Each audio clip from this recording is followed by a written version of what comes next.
Hello, this is Dr. Harriet Fraad on Capitalism Hits Home, an interpersonal update. This is a show about the intersection of capitalism, class, and our personal lives. Today, I'm going to talk about what's going on with men in America, because something is surely going on. Just look at the men at Trump rallies and you see something serious is happening to men in America. If we look at some of the areas of trouble, we can see that 4 times as many men as women commit homicides, kill people in America. They often kill women. Like today's news story is a man killing his girlfriend's girlfriend, her friend, and hacking her and stabbing her with an axe and a knife. Sex abuse is overwhelmingly committed by men. Suicide is a male thing in America. 4 times as many men and boys commit suicide as women and girls. This is a sign of real trouble. And what could we look at to try to understand it? Well, one important thing that's going on is that white men in America, particularly white men, are losing their dominant position over women in and outside the home. Women can no longer survive on men's salaries.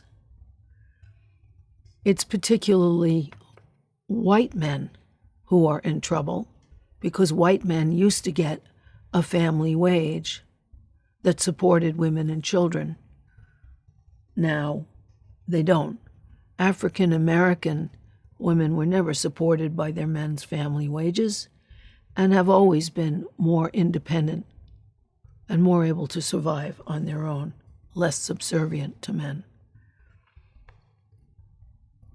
Capitalist wage cuts destroyed white men's ability to compete and to support women and children. That's very important, because Trump would have us believe that it's refugees and women and minorities that have stolen men's jobs. That isn't true.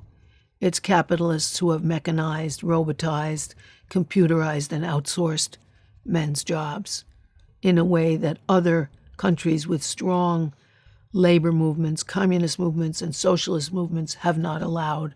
For example, the strongest economy in Europe is in Germany, where they don't allow companies to outsource, or Sweden, where a company that wants to close down has to get an equivalent job for every single one of its employees, as well as compensate for whatever ecological, neighborhood, and family damage that shutdown creates. A far cry from the freewheeling capitalists championed by Trump, who gets a lot of his American flags and MAGA hats made in China. For the first time in U.S. history, the majority of women is single, and single by choice. They don't have to defer to men for survival. It's therefore women who are overwhelmingly refusing to get married. The stereotype has been a woman dragging some man to the altar. Not so now. It's quite the reverse.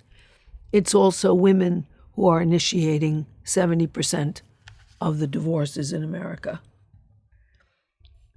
It's also women, and single women particularly, who are voting, for the progressive candidates that are all around us in state offices and in the Congress. 40% of women earn as much, this is married women, earn as much or more than their husbands or boyfriends do. The way they compensate men for their lost dominance is by doing more housework or lying about their salaries.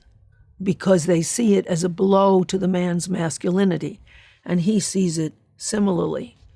A woman earning more is a predictor of divorce because of the strange, destructive gender dynamics in the society. Another reason for the changes that we see in the position of white males is that women are allowed to have our own sexuality, thanks to birth control, the pill, and changed sexual mores. It's no shame to have a child outside of a marriage. 42% of American children are born outside of a marriage, and that is now an accepted alternative for women who don't want to marry, but who do want to have children. We have had a movement behind us in all of these changes, and that movement has empowered us to enter the workforce and feel that we can be equal in every area, including sexuality. And it's much less likely that we will absorb the shame for having been assaulted by men. One of the things that gave us that shame is traditional religion, which is also on the outs. People go to church less than they ever did. The evangelical movement is a right-wing movement that supports Trump and that supports the assault on abortion, which would render women as incubators for men's children, rather than people who can choose what happens in our families and our bodies, or choose together with men what happens to our families economically and physically and so on. That's a big change. Young people, the majority of young people, don't believe in any kind of organized religion. They may feel spiritual or whatever, but they're not going to any churches, temples, or mosques. So that has really changed. It's interesting that it's changed the most. Women are rebelling the most in the red states, which are the most religious states. They have the most divorces. The fewest divorces are in Massachusetts, a very blue, progressive state. Now, what's going on? What's going on with the psychology of males and their gender role? Well, males have a gender role that has been very damaging, and that continues in spite of the fact that the economic and social basis for it has been transformed. Men are discouraged from having any emotion besides anger. The expression, boys don't cry, or man up, and the pressure on little boys to play with guns or rock'em sock'em robots or something else aggressive, action figures, rather than dolls that you pretend to nurture, or games that include a group of supportive, nurturing people, are being trained for a gender role that doesn't allow vulnerability, doesn't allow need, doesn't allow any emotional expression besides rage, which can often and easily morph into violence. Many men have been so repressed emotionally that they are no longer in touch with their emotions. Also, the strong, stoic, silent male has been celebrated and still is in our culture. That strong man is not a communicator. He can't talk about what's going on, which estranges him from other people and from himself, leaves him with loneliness. The only need that men are celebrated for is the need for sex. So men's neediness can be channeled into sex. And yet, since they need women for sex, they also have to dominate the women that they need. There are two theoreticians of gender and one theoretician of the patriarchy that are particularly important. And they are Nancy Chodorow Dorothy Dinnerstein, and there's a new book coming out by Jared Yates Sexton, The Man They Wanted Me to Be, which combines gender theory and a personal biography of what it meant, what the impact of gender stereotypes was on Jared Yates Sexton. It's coming out soon, and it's an amazing book. Now, what about Dorothy Dinnerstein and Nancy Charterow first?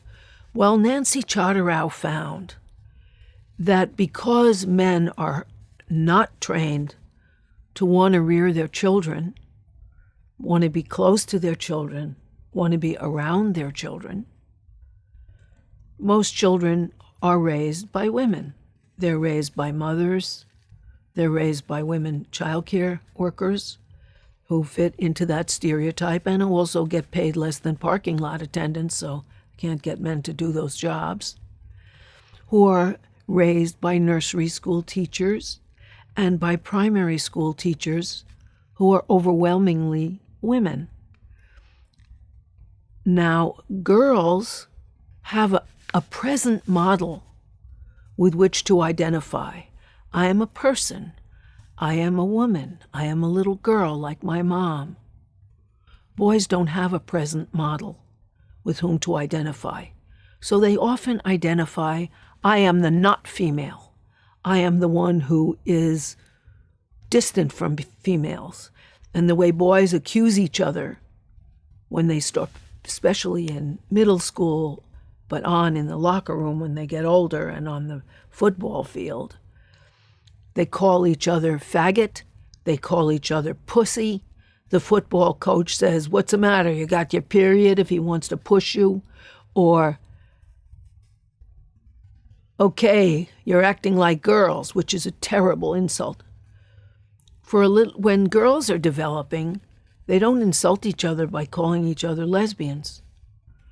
They're allowed to dress in boys' clothes. They're allowed to do athletics. They have a much greater range of possibilities.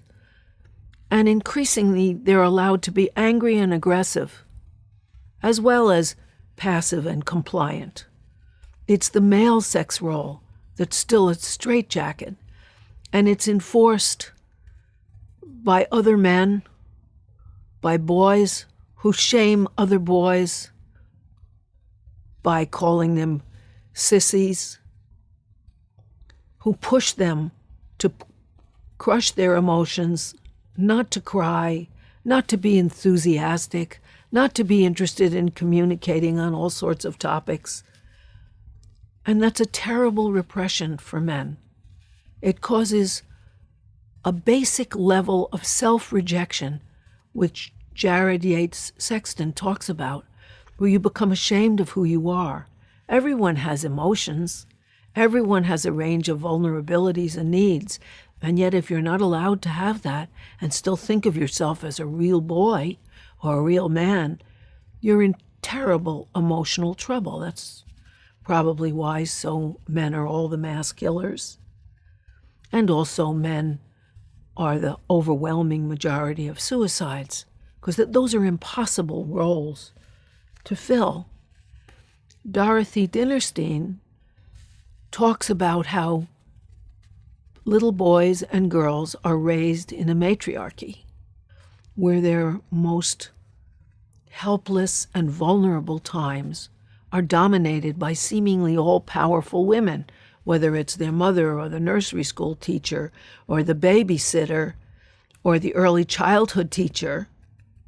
And so that there's a residue of suspicion and anger of both sexes against these dominating women. And yet women have a counterforce. We have had a movement that supports women standing up for ourselves. We have Me Too. We have Time's Up. We have the women's movement. We have the feminist movement. We have women's studies. We have a burgeoning field of gender-liberating tropes for us. Boys don't have that. They're more trapped into living up to an impossible level of manliness that no one can ever fulfill because no one is devoid of emotion. Every idea, there's a book called, what is it called? I think it's called The Smart Brain. It's by Candace Pert, who's a brain scientist, who shows that every idea, no matter how abstract, begins with an emotion, which fires it off. And so men are really in trouble. And in addition, they feel somehow victimized by women who ought to be all-powerful and make it up to them. That's why the biggest cause of homicide of women between 15 and 44 is their husbands or boyfriends who are disappointed and angry at them for not making up to them their manhood, their life. Incels, the involuntary celibate, feel like women are supposed to be sexual with them and get revenge by by occasionally killing large groups of women, so that men are pushed to suppress their vulnerability and only push the need for sex, which gets them in terrible trouble. And terrible in trouble in terms of their doubting their own virility. The most sexually insecure men are the Trump supporters who, as I juxtaposed a map over the insecure men that was in the Washington Post and then in Mother Jones, it's also the most gun-owning men who, and the reason that they were designated as sexually insecure, they are the men who who do Google searches and send away for products that help them with erectile dysfunction, hair loss, how to get girls, penis enlargement, penis size, steroids, testosterone creams, and Viagra to be men. And that's really sad that these people who are pressed most into a stereotype that no human being can ever fulfill are pushed to extremities. When I did my own study of mass murderers for a 3-month period, and there's at least one every week now, only the biggest ones get into the newspapers, but there's one every week, which means between 2 and 4 people are killed by a stranger. They're precipitated by 2 markers of masculinity being removed.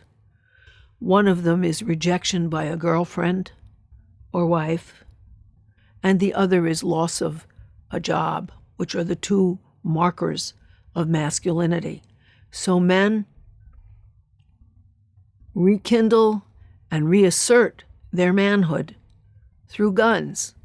The Bushmaster automatic had an ad, does your girlfriend make more money than you or your wife make more than you? Revoke your man card. Do you prefer tofu to meat? Revoke your manhood. It goes on for about 10 sexist tropes, and then it says, buy a Bushmaster automatic rifle. Reassert your man card. It's very obvious, as well as the map of insecure men is the same map of gun owners. Not exactly the same, because states like Vermont have a lot of guns, even though they have more enlightened men, because it's a hunting state. But it isn't an accumulation of guns, because obviously you don't need an automatic to hunt for a turkey or have chopped turkey with intestines in it by the time you finish. And so that you have that problem of insecure men with only a sexual outlet to prove that they're real men. And so that sexual harassment that you see everywhere in the Me Too and Time's Up, and which seems not to have stopped, is a kind of sexual bullying. It uses sex to reinforce superiority and dominance over women. Women no longer have to stand for that form of sexual bullying. They're rejecting those football stereotypes. Even the Dallas Cowboys cheerleaders are suing because they're supposed to go out in the stands, mix with the fans, and if they're groped, the team doesn't care. Men can't live up to the impossible standards of maleness that are imposed. Now they can look to certain refuges, like NRA culture, which you have targets, ex-girlfriend targets, where you have blood coming out, and you can destroy your ex-girlfriend until she is nothing. She is completely destroyed by your gunfire. You have the Christian right, which adheres to literal translations of the Bible, in which although Eve and Adam both bite of the apple of knowledge and sexuality, it's Eve who's blamed. And God says, in sorrow and pain shall thou bring forth children, and thy husband shall rule over thee. In the Bible also, there's a great worship of the wise King Solomon, who had hundreds of wives and even more concubines. And God suggests to the Midianites, conquer, shoot the men. All women who have known men, shoot them, but the girls take for yourselves. Virgins and women were considered property. You also have military culture in which women are routinely raped because there's an assertion of dominance at the mouth of a gun. You have heterosexual pornography in which women are portrayed as enjoying what would be humiliating acts. You have 4 refuges, and now you have Trumpism as a 5th. Not only the NRA evangelical culture in which men are supposed to be in charge and women are supposed to be subordinate as written in their guide. You have NRA culture, military culture, religious culture, and heterosexual pornography, as well as troll world on the internet with people like Trump and Alex Jones pushing violence against women.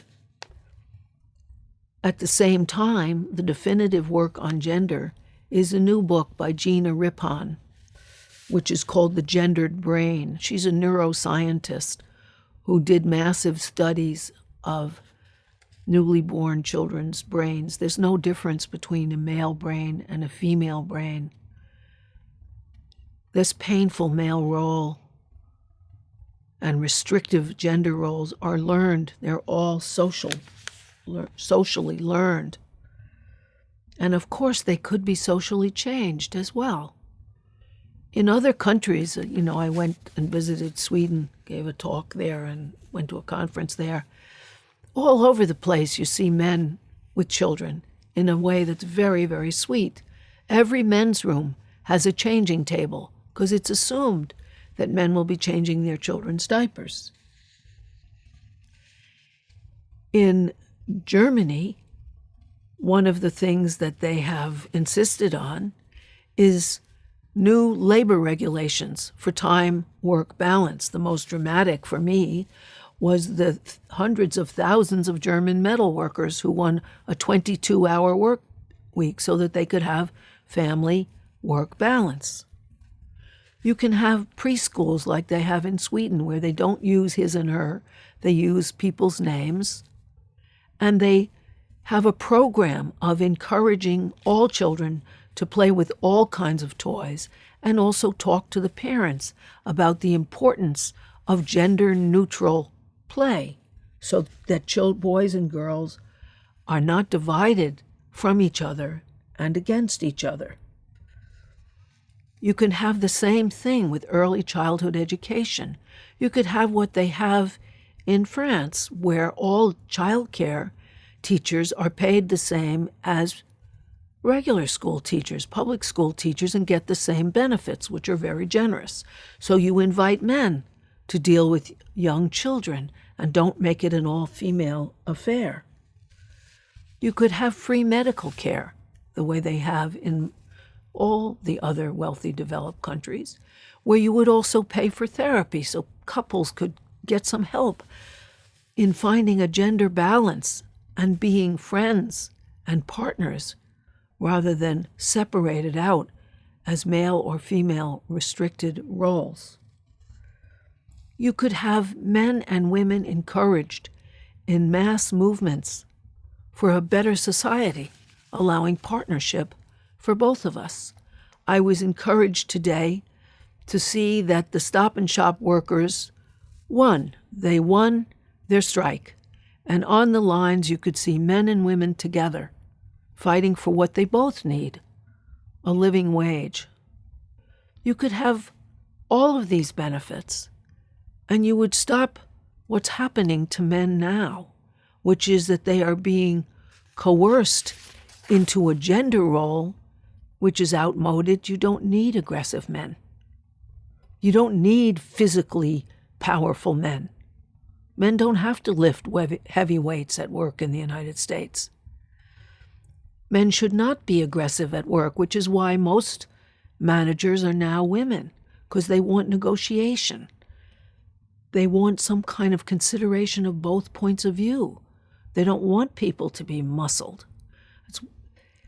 We could encourage education for both men and women so that education and higher degrees are not overwhelmingly held by women, which they are in the United States, which allows us to compete for better jobs and dispossesses men, so that we are way behind. And we need from the very bottom, from the very first, to change the idea of bundling newborn babies in blue or pink blankets and having the nurse say to the male ones, "Oh, you're a strong little fella," and the girls, "Isn't she cute?"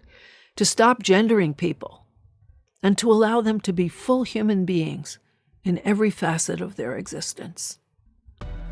Thank you for listening. This episode has been brought to you by Democracy at Work. Please support our work. Visit our website at democracyatwork.info.